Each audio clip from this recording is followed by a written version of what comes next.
समंदर की आवाज कभी चुप नहीं होती। लहरें टकराती रहती हैं, जैसे किसी पुरानी बात को बार बार दोहरा रही हो।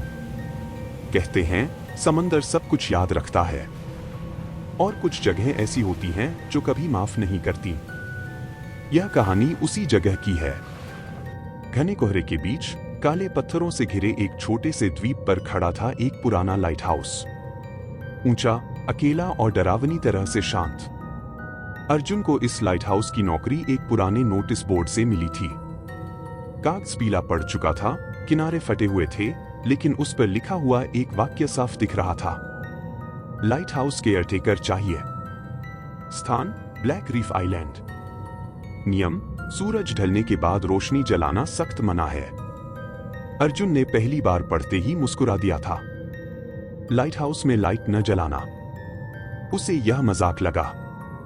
लेकिन जब उसने सैलरी देखी तो सवाल अपने आप खामोश हो गए। मजबूरी इंसान से तर्क छीन लेती है।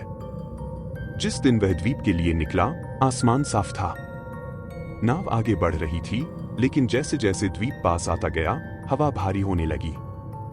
मोबाइल में नेटवर्क पहले कमजोर हुआ, फिर पूरी तरह गायब। नाव चलाने वाले ने एक बार भी अर्जुन की आंखों में नहीं देखा। द्वीप पर पहुंचते ही उसने जल्दी जल्दी कहा, सूरज डूबने से पहले वापस आ जाऊंगा, अगर सब ठीक रहा तो। अर्जुन ने पूछा, अगर सब ठीक नहीं रहा तो?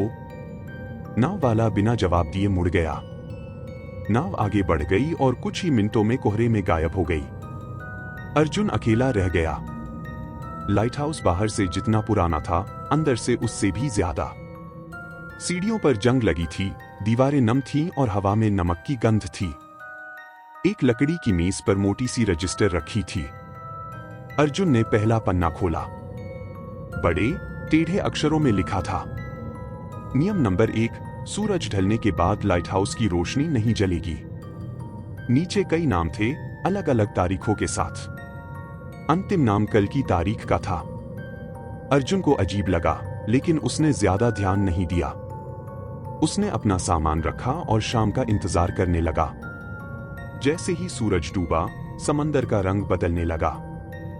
नीला काला होने लगा और हवा ठंडी हो गई। रात गहरी होती चली गई। करीब 11 बजे अचानक समंदर की आवाज थम गई। लहरें जैसे रुक गई हों। और तभी लाइट हाउस का दरवाजा खटखटाया गया। अर्जुन चौंक गया। इस द्वीप पर उसके अलावा कोई नहीं था। उसने दरवाजे के छोटे से शीशे से बाहर झांका। कोहरे के अलावा कुछ नहीं दिखा। फिर नीचे से एक भारी गहरी आवाज आई, कीपर, रोशनी जलाओ। आवाज इंसानी थी, लेकिन उसमें कुछ ऐसा था जो इंसान जैसा नहीं लगता था, जैसे समंदर खुद बोल रहा हो।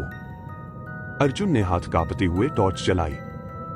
लाइट हाउस की मुख्य रोशनी की तरफ देखा, लेकिन उसे छूने की हिम्मत नहीं हुई। उसने फिर रजिस्टर खोली। बीच के एक पन्ने पर लिखा था, जो पहली रात रोशनी जलाता है, वह दूसरी रात नहीं देखता। अर्जुन ने टॉर्च बुझा दी।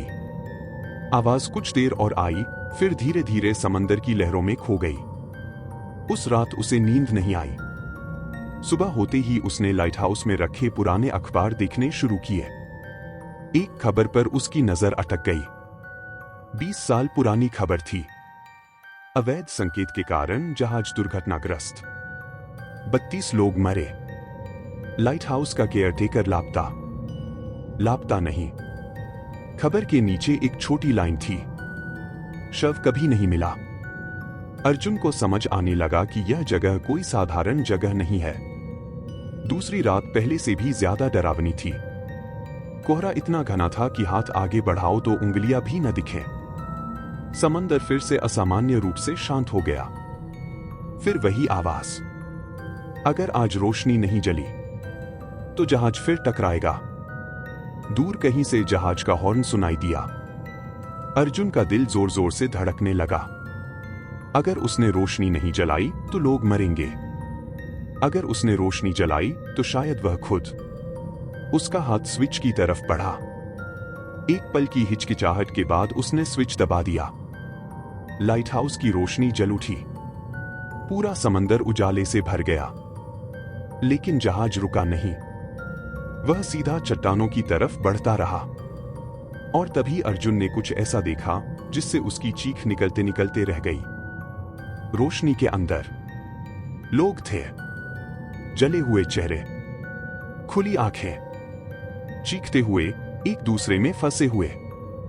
वे सब उसी रोशनी का हिस्सा थे।